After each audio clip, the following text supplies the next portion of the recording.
क्या हो गया था?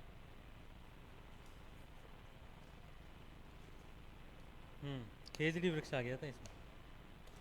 तो खेजड़ी को कब घोषित किया गया राज्य वृक्ष? 1983 के अंदर, ठीक है। अब ऐसे ही एक इसी में अपने एक और पेड़ आता है, इसका नाम है रोइडा।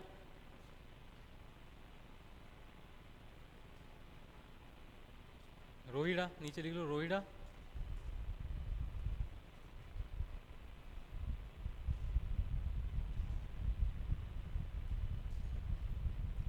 तो रोइडा के लिए लिखो, हो गया हो गया। रोइडा के लिए लिखो कि इस वृक्ष की लकड़ियाँ, इस वृक्ष की लकड़ी सागवान के समान टिकाऊ मानी जाती है। इस वृक्ष की लकड़ी सागवान के समान टिकाऊ मानी जाती है। सागवान के समान टिकाऊ मानी जाती है। इसी कारण इस लकड़ी को मरुस्थल का सागवान कहा जाता है। इसी कारण इस लकड़ी को मरुस्थल का सागवान कहा जाता है। मरुस्थल का सागवान अंडरलाइन कर लेना, ठीक है। जितनी अच्छी लकड़ी सागवान की होती है उतनी रोहिड़े की होती है। तो अगर आप शेखावाटी बेल्ट में जाओगे तो सबसे अच्छी लकड़ियों के जो दरवाजे खिड़कियाँ फर्नीचर बना हुआ है वो हमेशा रोहिड़ा का होता है, ठीक है।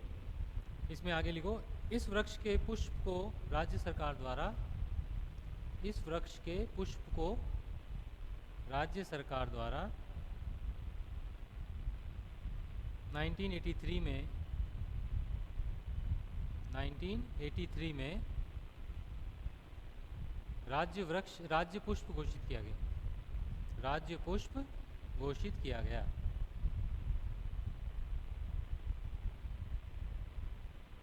राज्य पुष्प घोषित किया गया, ठीक है। तो रोइडा का जो फूल होता है वो देखा ही नहीं, रोइडा का पेड़ ऑरेंज कलर के फ्लावर्स होते हैं उसके, है ना। तो वो इसके होते हैं। हाँ, सबसे मजबूत लकड़ी यही होती है। जितनी मतलब सागवान, तो बंदूक के बट्स या तो सागवान के बनते हैं या फिर रोइडा के बनते हैं। जितनी कॉम्पैक्ट होगी ना उतनी लकड़ी अच्छी मानी जाती है। ऐसे ही एक वृक्ष है इसमें, जंगल जलेबी।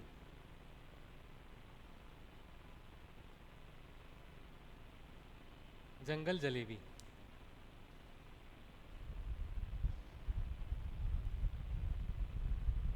तो देखो यह एकेशिया प्रजाति का वृक्ष है।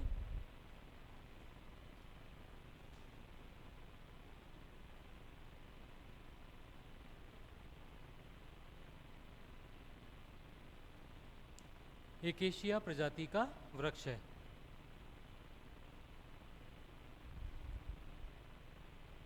जिसमें हानिकारक गैसों को अवशोषित करने की क्षमता होती है। जिसमें हानिकारक गैसों को अवशोषित करने की क्षमता होती है।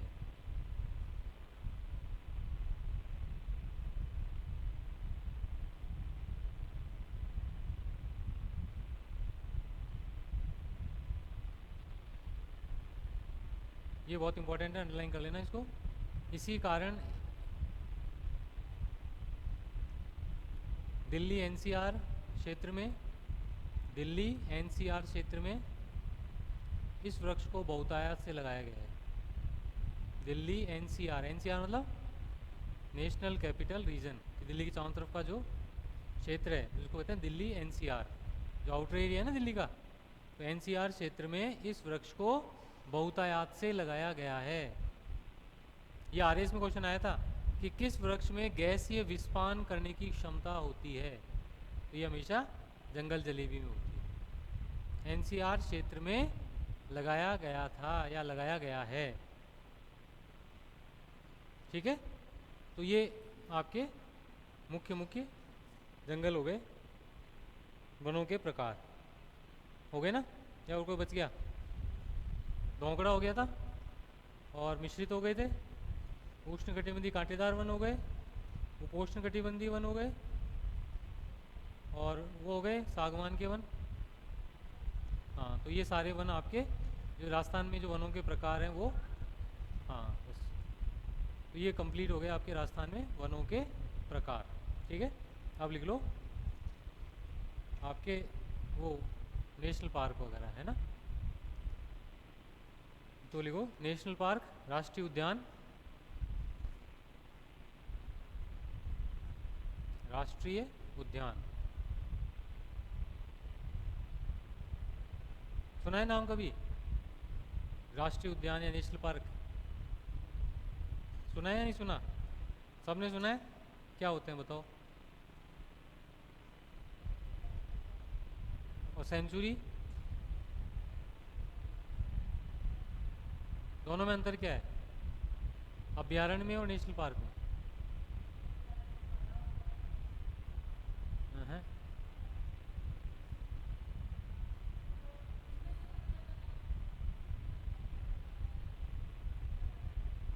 नेशनल पार्क वो अभ्यारण्य होते हैं जिनमें जैविक विविधता सबसे ज़्यादा होती है। तो वो अपने आप सरकार कहती है, केंद्र सरकार, कि अब ये हमारी संपत्ति है। हमारी संपत्ति क्यों है? क्योंकि ये क्योंकि ज़्यादा इम्पोर्टेंट है, तो इसलिए अब इसको हम संरक्षित करेंगे। तो फिर उसका खर्चा, उसका प्रशासन, वो सब कौन देता है? सेंट्रल गवर्नमेंट करती है। तो वो अभ्यारण्य जिनको केंद्र सरकार द्वारा प्रशासनिक वित्तीय संरक्षण दिया जाता है वो क्या कहलाते हैं? राष्ट्रीय उद्यान कहलाते हैं। ठीक है, तो लिखो आप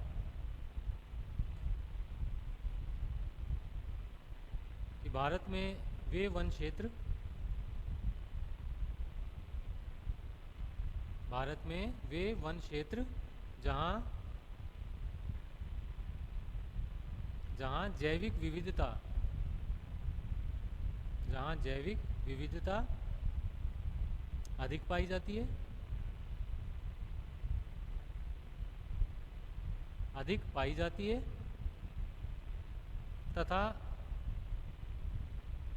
केंद्र सरकार द्वारा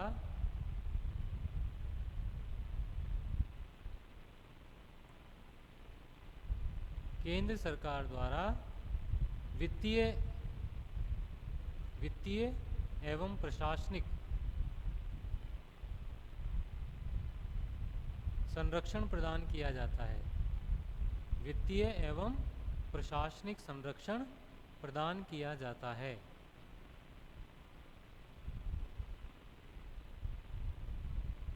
राष्ट्रीय उद्यान कहलाते हैं, राष्ट्रीय उद्यान कहलाते हैं।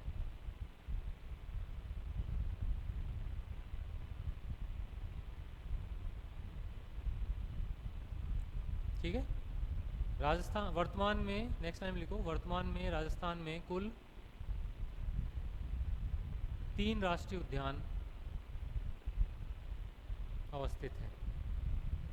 कुल 3 राष्ट्रीय उद्यान अवस्थित हैं।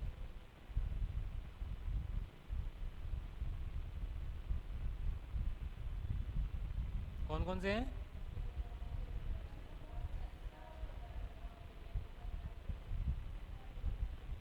सर इसका नहीं है,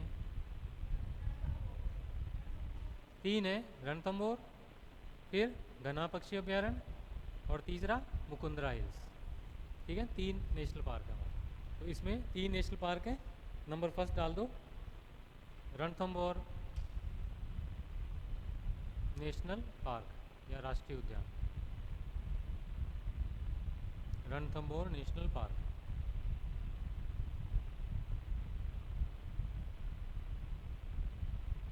तो इसमें लिखो, अब इसकी विशेषताएं देखो। सवाई माधोपुर जिले में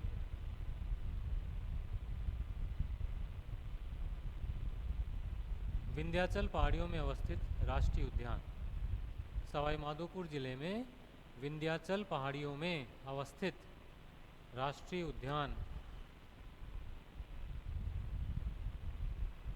विंध्याचल पहाड़ियों में अवस्थित राष्ट्रीय उद्यान, जो कि राजस्थान का सबसे बड़ा राष्ट्रीय उद्यान है, जो कि राजस्थान का सबसे बड़ा राष्ट्रीय उद्यान है।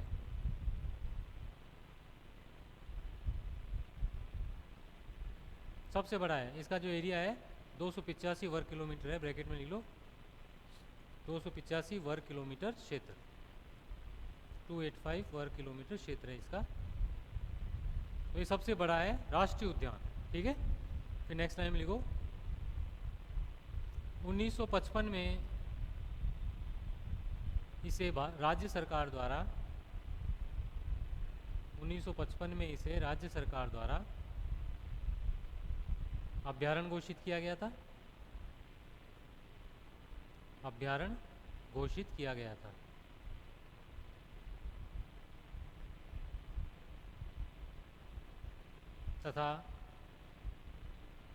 तथा नवंबर 1980 में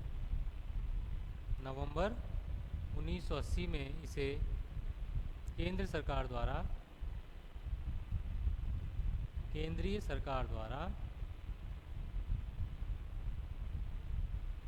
राष्ट्रीय उद्यान घोषित किया गया।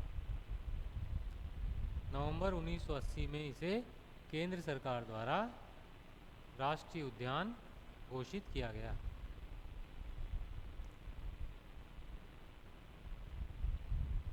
ठीक है। इस प्रकार यह राजस्थान का पहला राष्ट्रीय उद्यान भी है। इस प्रकार यह राजस्थान का पहला राष्ट्रीय उद्यान भी है। तो सबसे बड़ा भी है और सबसे पहला भी है। ठीक है। फिर नेक्स्ट लाइन में लिखो 1973 में यहाँ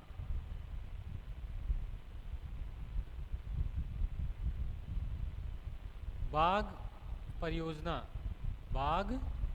इसको कहते हैं प्रोजेक्ट टाइगर।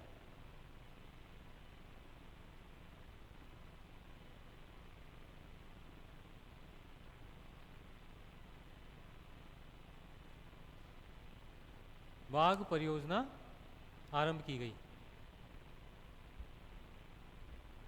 1973 में। यहाँ बाघ परियोजना आरंभ की गई। इस प्रकार यह राजस्थान का पहला क्षेत्र है जहाँ बाघ परियोजना आरंभ हुई। जहाँ बाघ परियोजना आरंभ हुई।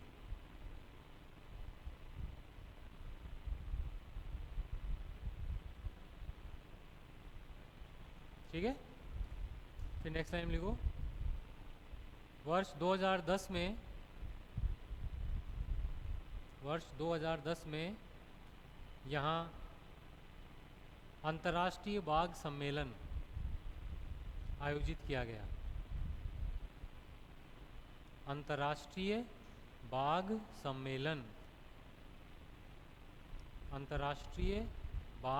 सम्मेलन आयोजित किया गया। ब्रैकेट में लिखो भारत में पहला। तो first international tiger summit Bharat में अगर कहीं हुई तो वो यहीं पे हुई थी 2010 में। ठीक है। लिखो इसी लाइन में इस सम्मेलन में केंद्र सरकार द्वारा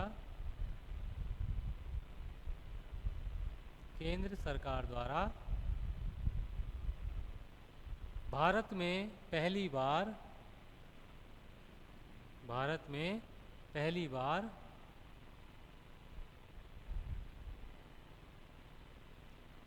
बाघ, ये गलत लिख रहा हूँ मैं, घ यूँ आएगा, बाघ गलियारा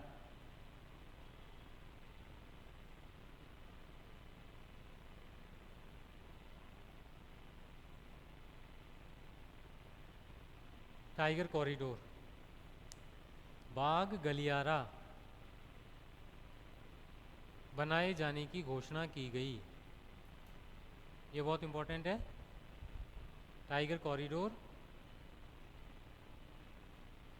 बनाए जाने की घोषणा की गई जिसके अंतर्गत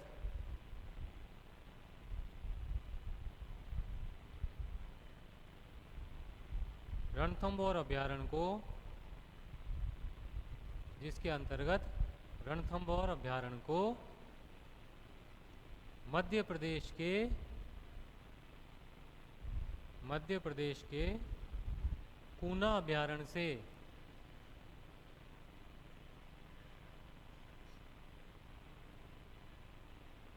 कूना अभ्यारण्य से कूना जोड़ा जाएगा।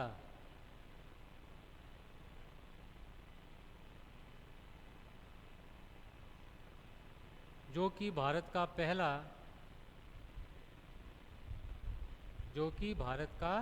पहला बाघ कॉरिडोर होगा। भारत का पहला बाघ कॉरिडोर होगा।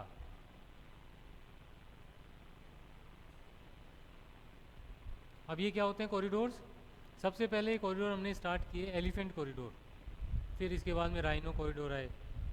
इसमें क्या होता है, असम के अंदर जो मानस काजीरंगा जो नेशनल पार्क है ना, इनके बीच में गांव है।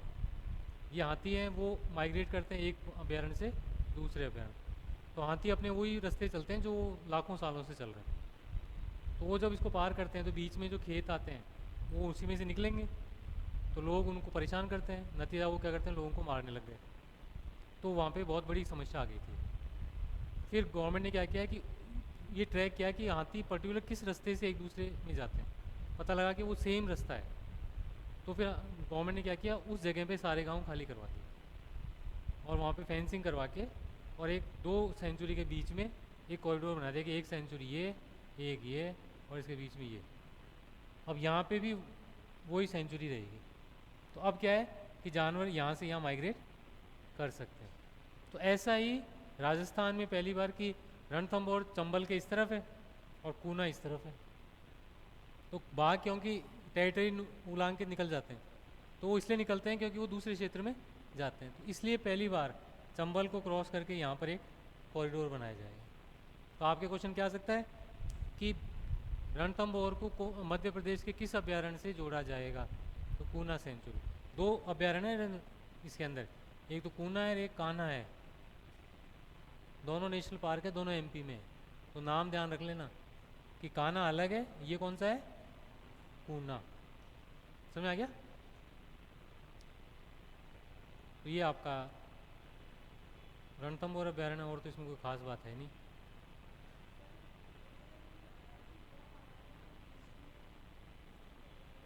हाँ, वो विंध्याचल पहाड़ियाँ लिखवाई ना मैंने, पहली लाइन देखो क्या लिखी। मतलब पहाड़ियों का मतलब 2 रेंजेज हैं, उनके बीच में है। जैसे अपना कमरा है विंध्याचल के, सेम अपने कमरे की तरह लंबा। अगर आप रणथंभौर सेंचुरी में जाएंगे ना, तो इधर भी आपको ऊंची पहाड़ी दिखेगी, इधर भी, और बीच में यूँ सेंचुरी है पूरी, इसीलिए वो बची हुई है। ठीक है? तो अगर कभी आ जाए कि रणथंभौर की पहाड़ियाँ किस पर्वत श्रेणी से संबंधित हैं, तो विंध्याचल से है, अरावली मत लिख देना उसको। इसलिए मैंने पहली लाइन ये लिखवाई है कि सवाई माधोपुर में विंध्याचल पहाड़ियों में अवस्थित। ठीक है ना? तो ये सबसे इम्पोर्टेंट है इसमें। फिर इसके बाद में दूसरा जो सेंचुरी है आपके, उसका नाम क्या है, घना पक्षी अभ्यारण्य। इसका वैसे नाम क्या है, केवला देव है, देवी है, केवला देव पक्षी अभ्यारण्य। कैला देवी अलग से सेंचुरी है ना, ये नाम में कंफ्यूज करता है।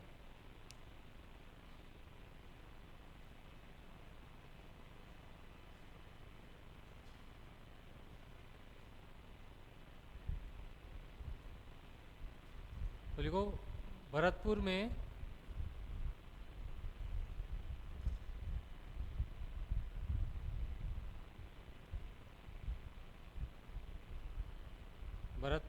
अवस्थित राजस्थान का सबसे छोटा राष्ट्रीय उद्यान, राजस्थान का सबसे छोटा राष्ट्रीय उद्यान है ना, उद्यान नहीं बोल रहा हूँ मैं, सबसे छोटा राष्ट्रीय उद्यान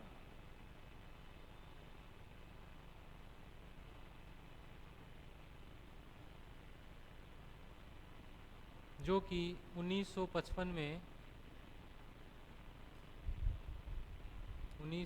में राज्य सरकार द्वारा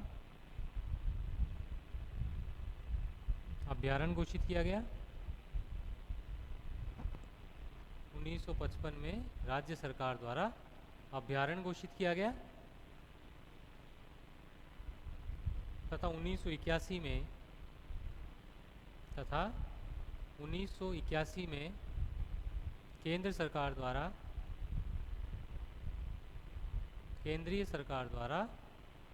राष्ट्रीय उद्यान घोषित किया गया।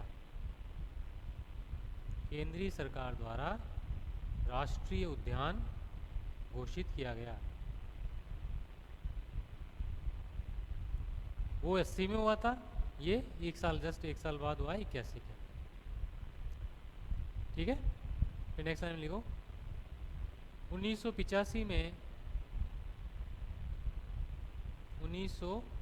में इसे यूनेस्को द्वारा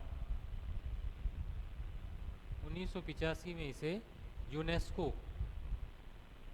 यूनेस्को द्वारा विश्व धरोहर सूची में शामिल किया गया। विश्व धरोहर सूची में शामिल किया गया।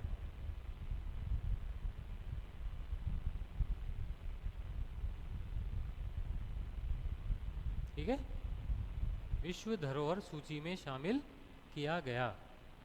फिर नेक्स्ट लिखो। 1981 में इसे यूनेस्को द्वारा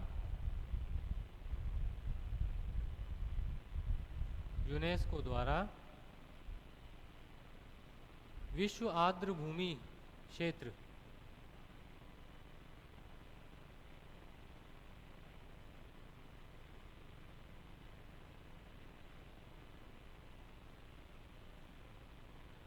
घोषित किया गया।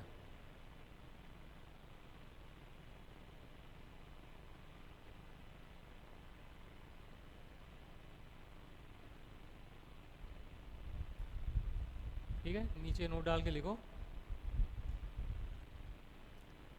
रामसर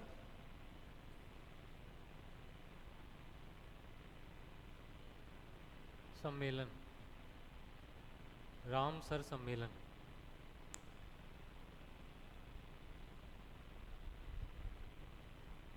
तो इसमें लिखो 1970 के दशक में 1970 के दशक में ईरान के रामसर नामक शहर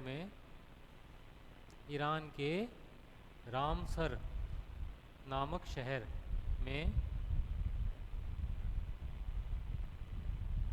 विश्व आर्द्र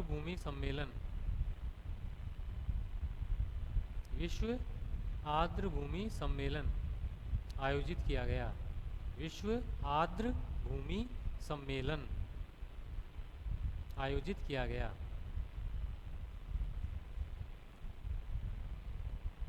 जिसमें विश्व के आर्द्र भूमि क्षेत्रों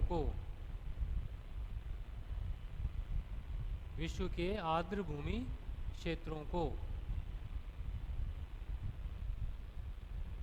संरक्षित करने के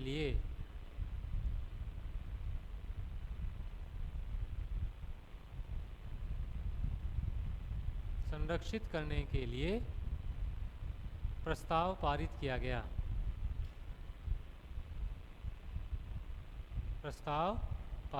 गया।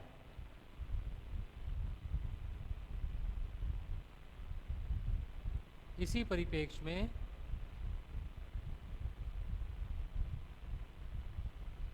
1981 में मतलब इसी संदर्भ में, इसी परिप्रेक्ष्य में परिप्रेक्ष्य कक्षा वाला क्षय, यूँ लिखते हैं इसको परिप्रेक्ष्य। इसी परिप्रेक्ष्य में 1981 में राजस्थान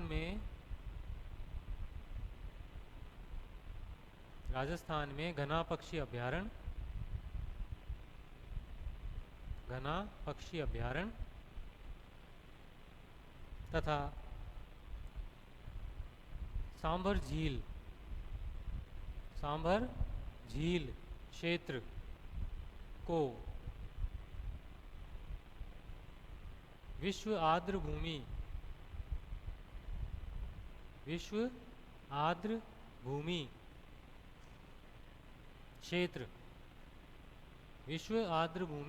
क्षेत्र के रूप में चयनित किया गया। विश्व आर्द्र भूमि क्षेत्र के रूप में चयनित किया गया। इसका मतलब क्या हुआ कि अब इसका फंडिंग कौन देता है? यूनेस्को देता है इन सब चीज़ों के संरक्षण का, कि सांभर में भी और घना पक्षी अभ्यारण्य में भी केंद्र सरकार भी पैसा देती है, यूनेस्को भी पैसा देता है। तो ये विश्व आर्द्र भूमि वर्ल्ड वेटलैंड जो है ना, स्पॉट्स कहलाते हैं ये। तो भारत में ये लगभग 8 हैं और राजस्थान में उन 8 में से 2 हैं। समझ आ गया? फिर आगे लिखो नेक्स्ट लाइन में,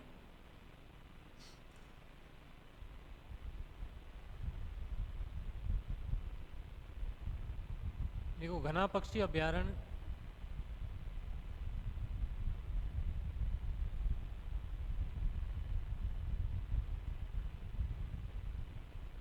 साइबेरिया से आने वाले प्रवासी पक्षी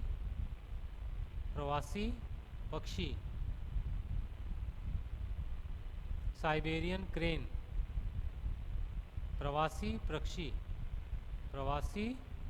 पक्षी और उस पक्षी का नाम क्या है? साइबेरियन क्रेन के ग्रीष्मकालीन आवास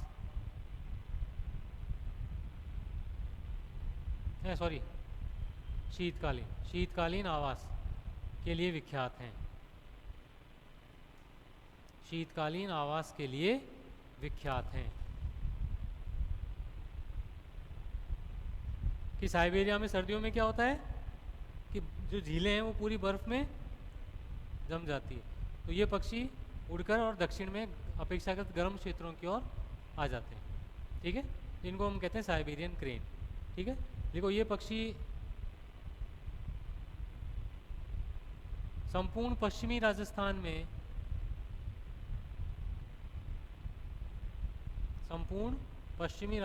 में अनेक स्थानों पर शीतकालीन प्रवास करते हैं। अनेक स्थानों पर शीतकालीन प्रवास करते हैं।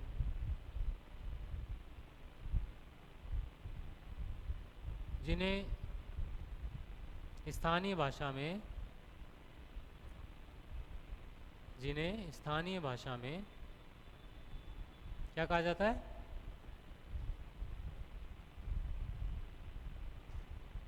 पश्चिमी राजस्थान का कौन कौन निवासी है आप में से? कोई नहीं है वेस्टर्न राजस्थान का? पश्चिमी राजस्थान में इसको कहते हैं कुर्जा, कि जिन्हें स्थानीय भाषा में कुर्जा कहा जाता है। इनको साइबेरियन क्रेन को।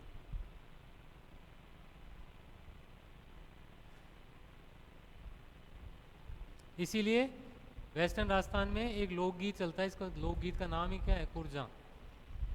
आरएस मेंस में आया था क्वेश्चन, कुर्जा ये लोकगीत है। अब ये लोकगीत किस पे आधारित है? विरह गीत है। विरह गीत क्यों है? कि वेस्टर्न राजस्थान में क्या ट्रेंड है कि जो आदमी है वो कमाने के लिए बाहर चले जाते हैं। ठीक है, उनकी औरतों को पता है कि कुर्जा क्या है, विदेश से आता है, तो इसलिए उसको वो संबोधित कर कर और गीतों की रचना की गई है। ठीक है, जैसे कालिदास ने अपनी किताब लिखी थी ना मेघदूत, तो मेघदूत का भी सेम कॉन्सेप्ट था कि उसमें नायक और नायिका दूर दूर थे, तो मेघों को अपना दूत बनाकर और भेजते थे, इसलिए उस किताब का, उस महाकाव्य का नाम क्या रखा गया? मेघदूत। तो वैसे ये कुर्जा तो साइबेरियन क्रेन के ऊपर बेस करता है आप। ठीक है, फिर नेक्स्ट लाइन में लिखो, भारत के प्रसिद्ध पक्षी वैज्ञानिक, भारत के प्रसिद्ध पक्षी वैज्ञानिक, भारत के प्रसिद्ध पक्षी वैज्ञानिक डॉक्टर सलीम अली।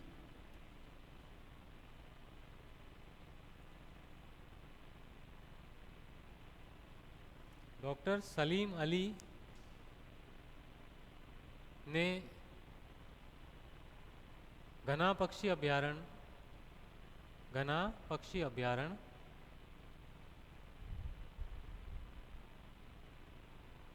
क्षेत्र में लंबे समय तक काम किया, लंबे समय तक कार्य किया तथा इस कार्य पर आधारित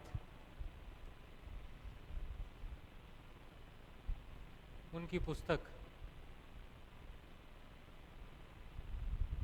द स्पीसीज,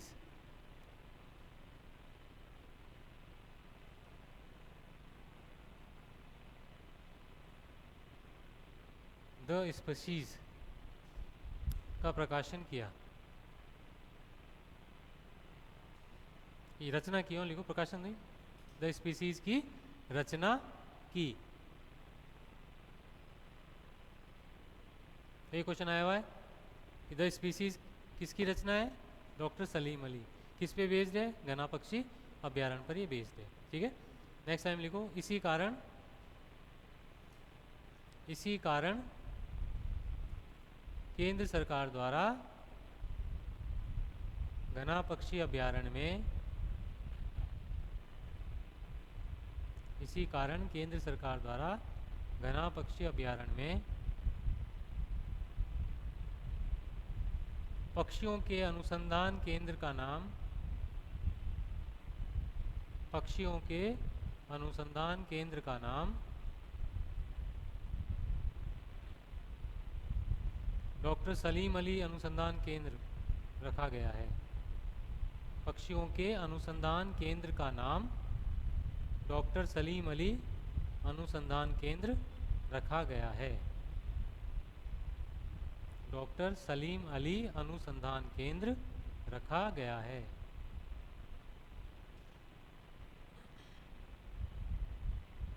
ठीक है, फिर नेक्स्ट लाइन में लिखो, घना पक्षी अभयारण्य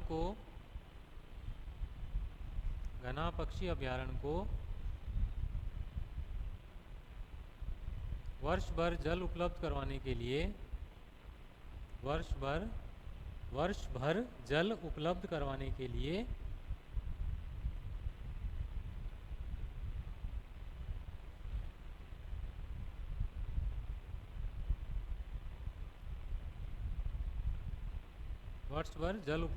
के लिए निम्नलिखित दो परियोजनाओं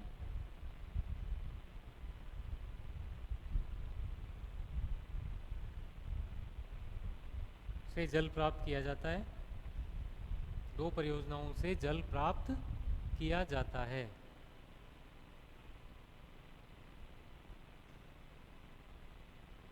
इसमें नंबर फर्स्ट है,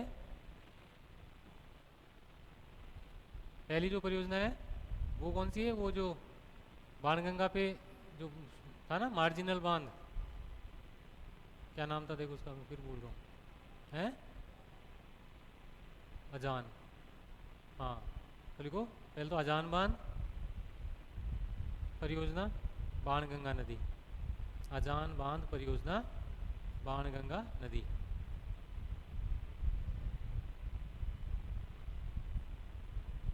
बाणगंगा नदी, ठीक है। और दूसरी परियोजना का नाम लिखो, गोवर्धन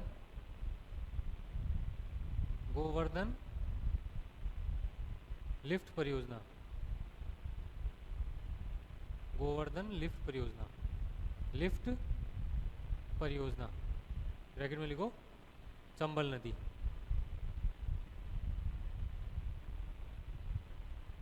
और इसको ब्रैकेट में कर लो प्रस्तावित, ये प्रस्तावित है, प्रपोज्ड। गोवर्धन लिफ्ट परियोजना है तो ये प्रपोज्ड है, ठीक है ना। और ये जो अजान बांध है इससे हमको अभी प्राप्त हो रहा है, ठीक है। तो ये हो गया आपका घना पक्षी अभ्यारण्य। अब तीसरा है मुकुंदरा हिल्स राष्ट्रीय उद्यान। मुकुंदरा हिल्स राष्ट्रीय उद्यान।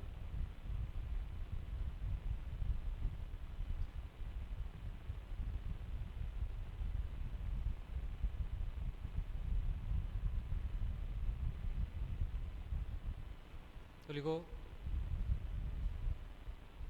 राज्य का नवीनतम राष्ट्रीय उद्यान, राज्य का नवीनतम राष्ट्रीय उद्यान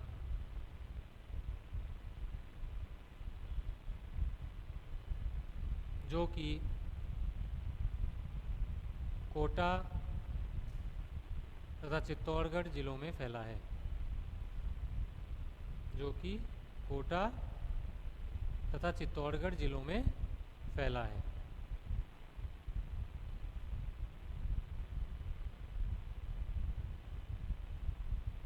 ठीक है, लिखो नेक्स्ट लाइन में 1955 में इसे राज्य सरकार द्वारा 1955 में इसे राज्य सरकार द्वारा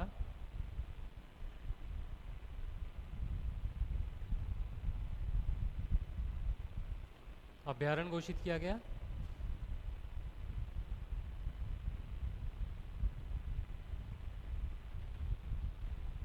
जिसे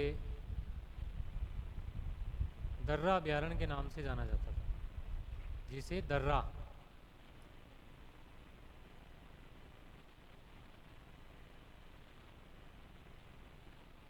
दर्रा अभ्यारण्य के नाम से जाना जाता था।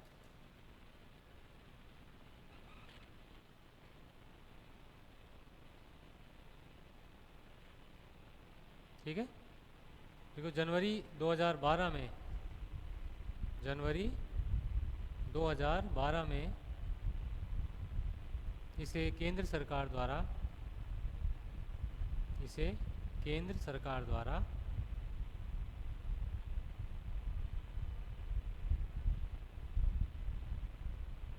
राष्ट्रीय उद्यान घोषित किया गया। राष्ट्रीय उद्यान घोषित किया गया।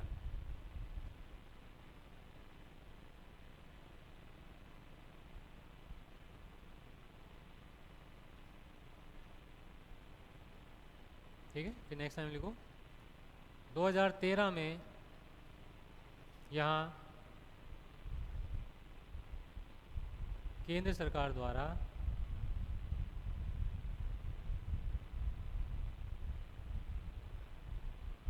बाघ परियोजना आरंभ करने की घोषणा की गई। बाघ परियोजना आरंभ करने की घोषणा की गई।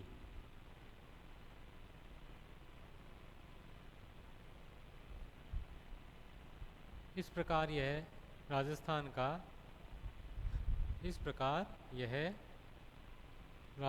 का तीसरा बाघ परियोजना क्षेत्र, इस प्रकार यह राजस्थान का तीसरा बाघ परियोजना क्षेत्र बना।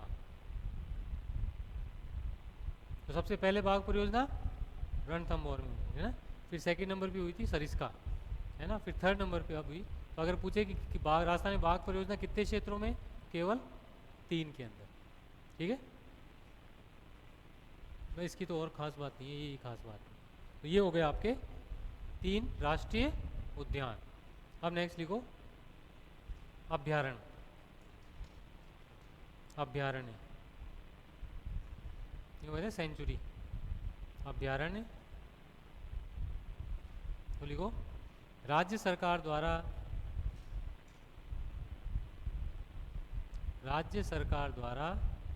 संरक्षित वन क्षेत्रों को, राज्य सरकार द्वारा संरक्षित वन्य क्षेत्रों को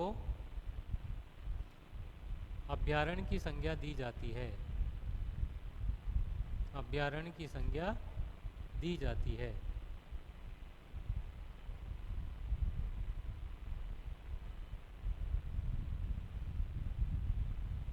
वर्तमान में राजस्थान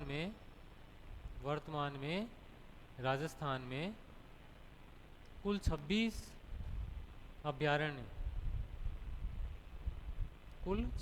अभ्यारण्य अवस्थित हैं।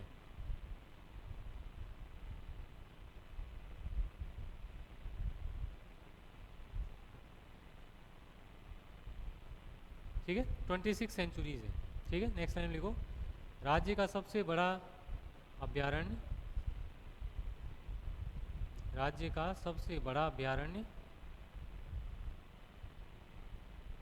कौन सा है बताओ? वो तो नेशनल पार्क है। अलावा नहीं, शब्दों पे ध्यान रखो। अगर वो सेंचुरी पूछ रहा है तो नेशनल पार्क की हमको बात ही नहीं करनी। वो तो था, अब तो नेशनल पार्क हो गया, अब तो भूल जाओ, अब तो वो नेशनल पार्क है। हाँ, तो देखो, राष्ट्रीय मरु उद्यान, राजस्थान का सबसे बड़ा अभ्यारण्य डैश करके राष्ट्रीय मरु उद्यान।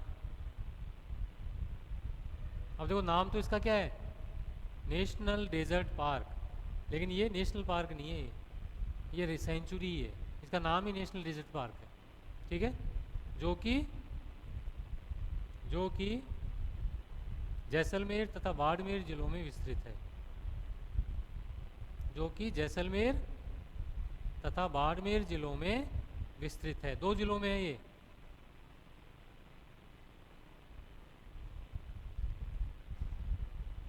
ठीक है, इसी अभ्यारण्य में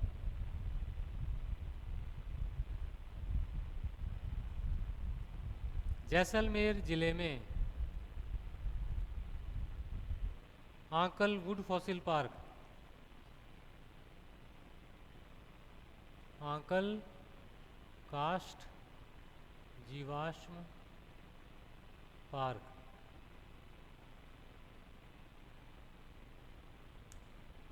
आंकल काष्ठ जीवाश्म पार्क पाया जाता है। ये जैसलमेर में गांव है आंकल, उसमें है, तो इसलिए इसका नाम क्या रखा? आंकल काष्ठ जीवाश्म park, uncle would fossil park. ठीक है, जहाँ करोड़ों वर्ष पहले के वृक्षों के जीवाश्म पाए गए हैं। करोड़ों वर्ष पहले के वृक्षों के जीवाश्म पाए गए हैं।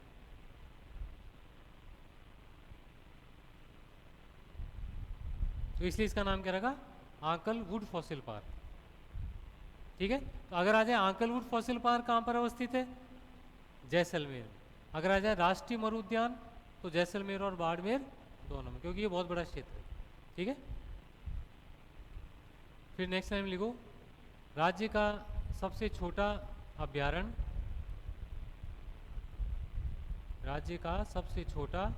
अभ्यारण्य कौन सा है? सरिस्का ए या ए?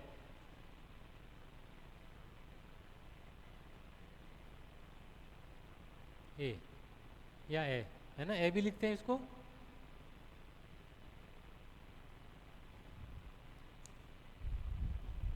जो कि सरिस्का अभ्यारण्य के समीप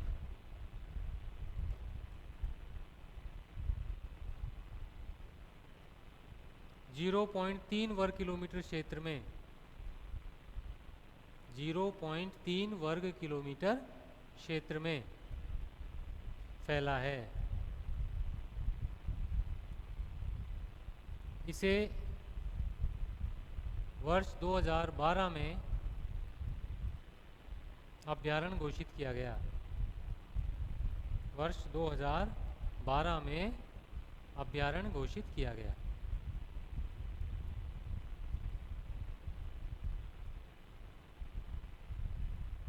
ठीक है, पहले सज्जनगढ़ आता था जो 5 वर्ग किलोमीटर का था, अब ये उससे भी छोटा हो गया, सरिस्का ए। तो कल बात करेंगे। Thank you.